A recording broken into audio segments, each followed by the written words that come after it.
기도하겠습니다. 주님, 감사합니다. 오늘도 하나님께서 홀로 최고의 영광을 받아 주시옵소서. 예배하는 모든 자들에게 하나님의 은혜를 베풀어 주시고, 하나님 말씀 성경이 우리에게 믿음으로 자리할 수 있도록 인도하여 주시옵소서. 예배하는 모든 처소에 하나님 나라 임하게 하시고, 흑암이 물러가며 주님의 온전하신 뜻과 계획이 성취되게 하여 주시옵소서. 예수 그리스도 이름으로 기도드리옵나이다. 아멘. 네, 오늘 하나님 말씀은 누가복음 11장입니다. 누가복음 11장 5절에서 13절 말씀입니다. 신약성경 112페이지.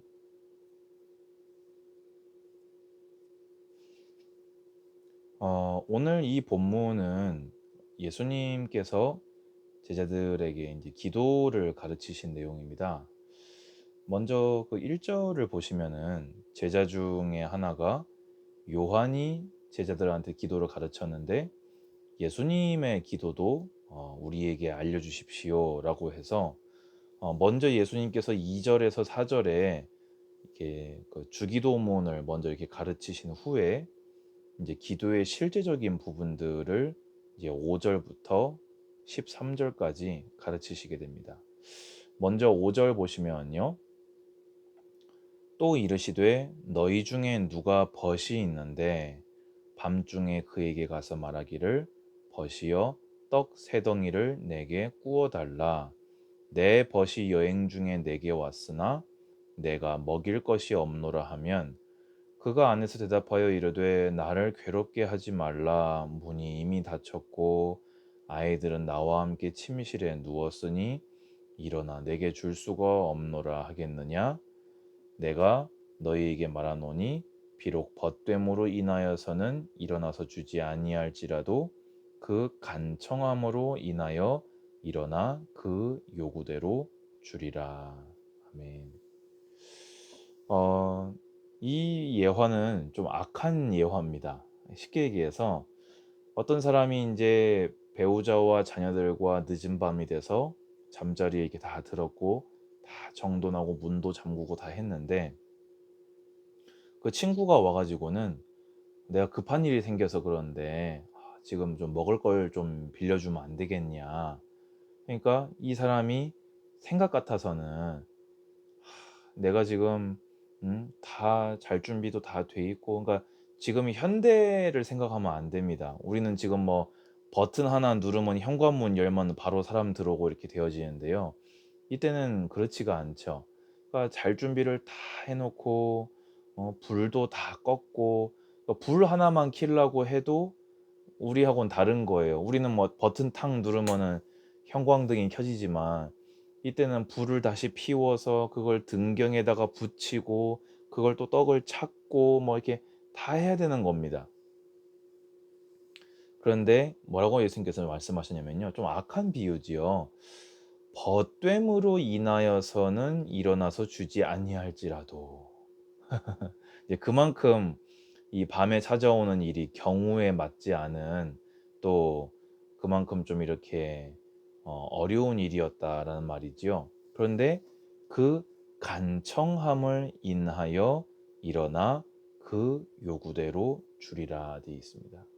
쉽게 얘기해서 이 말은 하나님이 그러면 우리의 기도 응답을 귀찮아하신다는 말씀입니까? 가 아니라 너희는 그 밤에라도 찾아가서 친구를 힘들게 한다는 걸 알면서도 간청하고 구했던 그 사람처럼 나에게 구하라, 그 말인 겁니다.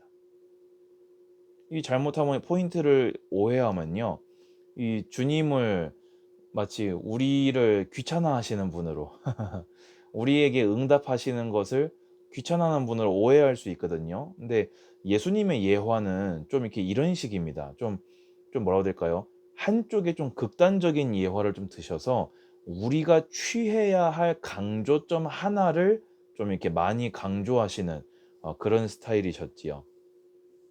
또 그러면서 그거하고 연결해 가지고는요. 어 "내가 또 너희에게 이르노니 구하라 그리하면 너희에게 주실 것이요 찾으라 그리하면 찾아낼 것이요 문을 두드리라 그러면 너희에게 열릴 것이니 구하는 이마다 받을 것이요 찾는 이마다 찾아낼 것이요 두드리는 이에게는 열릴 것이니라." 말씀하셨습니다. 한마디로 얘기해서 "기도 좀 해라. 그러면 응답해 주겠다."라고 말씀하신다는 겁니다. 이제 일단 제가 여기에 대한 설명은 뒤에서 한 번에 하겠습니다. "너희 중에 아버지 된 자로서 누가 아들이 생선을 달라 하는데 생선 대신에 뱀을 주며 알을 달라 하는데 전갈을 주겠느냐? 너희가 악할지라도 좋은 것을 자식에게 줄 알거든. 하물며 너희 하늘 아버지께서 구하는 자에게 성령을 주시지 않겠느냐 하시니라." 아멘. 저는 오늘 이 본문을 왜 택해서 이렇게 예배를 드리고 있냐면요. 우리가 신앙생활을 하면서 한 가지 할 수 있는 실수가 있기 때문에 그렇습니다. 우리는 뭐라고 해야 될까요?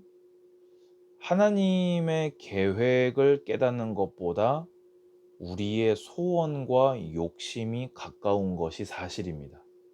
이건 당연하지요. 왜냐면은 우리는 하나님이 아닌데 내 마음에는 지금도 원하는 게 있잖아요. 그럼 그러다 보니까 우리는 우리 소원을 중심으로 해서 기도를 일단 시작을 합니다. 근데 인제 막 성경에 나오는 막 기도 응답의 약속들 막 믿음의 고백들 이런 거 보면서 이제 내 욕심을 뭐 욕심이라고 하면 너무 좀 그런가요? 우리 살아가면서 실제 필요한 것들이 있으니까요. 내 소원을 이제 성경에 나오는 어떤 약속들과 믿음에 이제 결합을 시켜서 하나님한테 "이렇게 해 주십시오." 하고 이렇게 내밀거든요. 근데 이런 경우 사실 잘 응답이 됩니까? 잘 안 됩니까? 잘 안 되지요. 왜냐면은 우리는 기도 하나를 해도요. 하나님의 뜻대로 구할 때 우리는 응답받게 되어집니다. 하나님을 기쁘시게 하는 하나님과 방향이 맞는 기도를 드릴 때 우리는 응답받습니다. 왜냐면 하나님은 비인격적인 마치 뭐라 하자면 자판기 같은 분이 아니십니다. 하나님은 정수기 같은 분이 아니세요. 여러분 자판기는 어떻게 됩니까? 돈 넣고 버튼 누르면 툭 떨어지잖아요. 정수기는 어떻습니까? 컵 들고 누르면 물 나오잖아요. 그거는 아무 인격이 없어요. 그냥 입력된 대로 조건만 충족시키면 무조건 응답이 떨어지는 거지 않습니까? 근데 하나님은요, 인격의 영이세요. 하나님에게 계획이 있으시고 하나님에게 성품이 있으시며 우리를 향하신 하나님의 사랑으로 우리를 대하십니다. 그래서 이것이 응답을 해 주는 것이 우리를 사랑하시는 길일 때에는 바로 응답하실 겁니다. 하나님이 예비하셨던 계획과 우리의 기도가 일치할 때 주님은 막바로 응답하실 것입니다. 근데 하나님은 준비해 놓으신 일이 있는데 하나님은 우리를 사랑하시기에 더 좋은 계획을 가지고 계시는데 우리가 자꾸만 우리 욕심에서 이렇게 세속적이거나 아니면 자기 안위를 구하는 기도를 자꾸 하게 되어지면요. 하나님과 안 맞게 되어집니다. 그럼 하나님은 자판기는 아니시거든요. 우리의 왕이시고 주시지요. 그래서 응답을 못 받게 되어져요. 그러면은 여기서 인제 어떤 상황들이 벌어지냐면요. 내 마음에 간절하니까 내가 안달복달해요. 막 "주님 막 이루어 주십시오." 막 안 하던 새벽 기도, 안 하던 철야 기도, 뭐 안 하던 뭐 40일 집중 기도, 뭐 며칠 작정 기도, 금식 기도 막 하나님을 막 코너로 막 몰아세워요 막.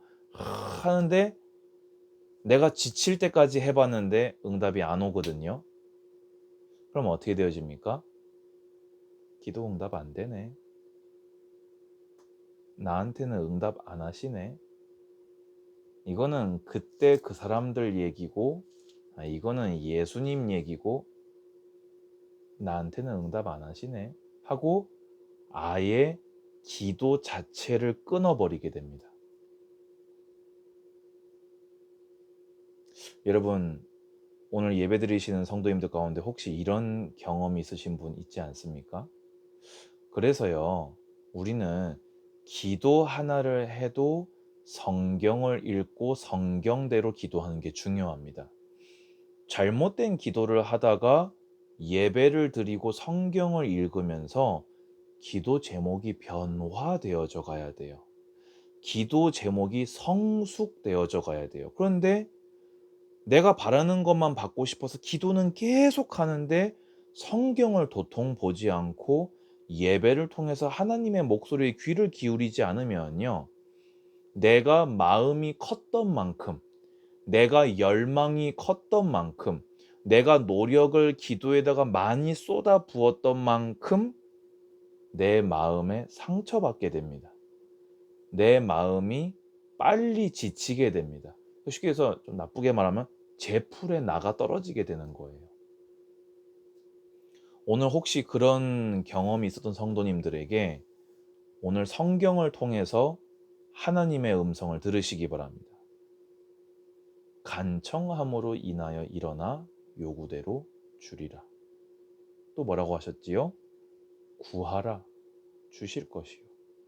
찾으라 찾아낼 것이요. 두드리라 열릴 것이니. 구하는 이마다 받을 것이요. 찾는 이는 찾아낼 것이요. 두드리는 이에게는 열릴 것이니라. 아버지로서 자녀에게 뱀과 전갈을 주는 이가 없고 하나님은 성령을 우리에게 주시는 분이십니다. 아니, 목사님이 좀 전에 얘기한 대로 저는 기도할 만큼 해봤는데 응답을 못 받았는데 내가 간청 안 한 게 아닌데요. 내가 안구하지 않았고 나는 두드렸고 찾아봤는데 안 되던데요. 주님은 뱀과 전갈은 안 주시지만은 응답도 안 주시던데요. 라고 얘기하실 수도 있습니다. 그럼 어떻게 하라는 얘기입니까? 아까 말씀드렸지요. 잘못된 기도의 제목을 가진 채로는 하나님께 나아갈 수 없습니다. 그런데 내가 잘못된 기도를 드려서 내가 응답을 못 받은 것이지 주님이 기도 응답을 안 하시는 분은 아닙니다. 그럼 어떻게 해야 됩니까? 지금껏 해왔던 기도가 응답이 안 된 지난날의 경험은 내려놓으시고 하나님의 뜻대로 구하는 기도를 멈추지 마시고 새롭게 시작하시기 바랍니다. 하나님의 뜻대로 하는 기도가 무엇입니까? 성경을 여러분 손에서 펼치시기 바랍니다. 예배 시간에 내가 찾고 싶은 말씀을 찾아내지 마시고 하나님이 오늘 이 예배를 통하여 나에게 뭐라고 말씀하기를 원하시는가를 들으시기 바랍니다. 그리고 그것을 가지고 포기하지 마시고 끝까지 기도하면서 기다리시기 바랍니다. 믿음으로 기도하며 기다리는 것을 보고 믿음이라고 합니다. 가만히 있는 것은 믿음이 아닙니다. 그래서 사람들 가운데 이제 이런 포럼을 하시는 분이 있더라고요. 이제는 그냥 하나님께 맡겼어요. 근데 가만히 들어보면요, 맡긴 게 아니라 포기하신 것 같아요. 아닙니까? 맡겼어요라고 하는데 하나님이 하시겠죠. 하나님의 절대 주권입니다라고 말은 하시는데 그 마음을 보면요, 좀 하나님한테 삐진 것 같아요. 포기하신 것 같습니다. 기도를 포기하지 마시기 바랍니다. 주님의 뜻대로 또 두드리고 찾고 구하시기 바랍니다. 간절히 부르시기 바랍니다. 내 열망으로 하나님보다 너무 앞질러서 막 뛰어가 버리면요, 혼자 지칩니다. 또 너무 안 하고 포기하고 뒤처져 버리면요, 하나님의 역사는 가고 있는데 혼자 도태되게 되어집니다. 도태되지도 마시고 지치지도 마시고 하나님의 말씀을 따라서 하나님과 동행하시기 바랍니다. 오늘 이 말씀에 어 여러분에게 맞는 기도를 찾아내기가 쉽지 않을 수도 있습니다. 오늘 이 설교는 몇 번 더 들어보시기 바랍니다. 몇 번 더 들어보시면서 여러분의 기도를 진단해 보시기 바랍니다. 내 기도가 하나님의 뜻에 맞는 기도였는지, 성경에 맞는 기도였는지, 하나님의 계획과 맞는 기도였는지, 아니면 성경에 문자적으로 나와 있는 약속을 내 욕심과 결탁시킨 것은 아니었는지, 그러면 나는 오늘부터 어떻게 기도를 시작해야 될 것인지 꼭 기억하시기 바랍니다. 주님을 앞서가 버리면 지치고 쓰러지게 됩니다. 주님이 가시는데 따라가지 않으면 낙오되고 도태되게 되어집니다. 신앙은 주님과 동행하면서 늘 부르짖어 기도하면서 주님의 응답을 기다리는 것입니다. 이 말씀은 사실 저에게 하는 말이기도 합니다. 저에게도 이런 제목이 있었거든요. 맡긴다고 해놓고 사실은 포기하고 있는 것이 있었거든요. 근데 오늘부터 저도 기도를 새롭게 시작하려고 합니다. 오늘 성경이 하나님의 말씀으로 들려지시는 귀 있는 자들 되시기를 예수님의 이름으로 축원드립니다. 기도하겠습니다. 주님 감사합니다. 성경을 통하여서 예수님의 기도를 우리에게 가르쳐 주심에 감사를 드립니다. 혼자 안달복달하다가 제풀에 지치는 자 되지 않게 하여 주시옵소서. 실망하고 낙심하여서 도태되고 포기하는 신앙이 되지 않게 하여 주시옵소서. 정확하게 오늘 나를 향하신 하나님의 음성을 듣고 성경을 읽고 예배를 드리는 가운데 기도하며 주님을 기다리는 균형 잡힌 신앙인이 될 수 있도록 축복하여 주시옵소서. 주여, 간청함으로 인하여 응답하시겠다고 하셨습니다. 구하면 받고 찾으면 찾아내고 두드리면 열린다고 말씀하셨습니다. 알을 주시고 주여 생선을 주시지 뱀과 전갈을 주시지 아니하시고 성령을 주시겠다고 약속하셨습니다. 오늘 이 말씀대로 구하는 성도들에게 이 말씀대로 성취하여 주시옵소서. 주 예수 그리스도의 은혜와 하나님의 사랑과 성령의 교통하심이 예배하는 우리 모든 하나님의 사람들 머리 위에 이제로부터 영원까지 항상 함께 있을지어다. 아멘. 네, 감사합니다.